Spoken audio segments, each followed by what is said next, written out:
Ryan. I really do love the topic of your podcast. And I find that is the eternal question for most humans is chasing happiness. And it is one where it was a big part of my own journey.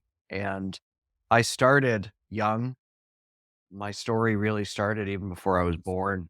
My father quit drinking 2 years before I was born.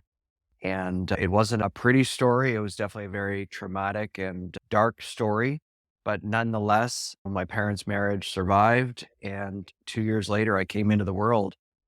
And one of those aspects that you think someone is on the right path towards happiness, towards joy. And when I was 3 years old, he was crushed by an elevator. He was an elevator mechanic. So I grew up with a Oh, disabled wow. father.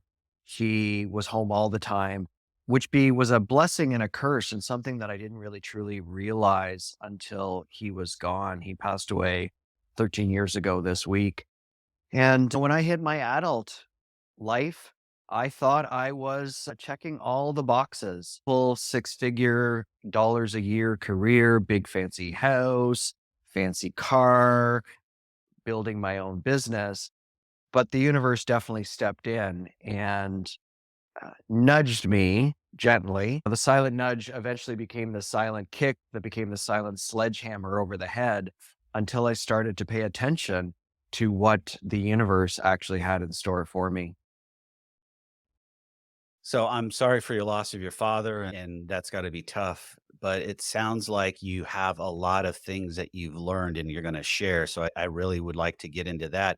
But the one thing I wanted to circle back on that you said was the universe nudged you.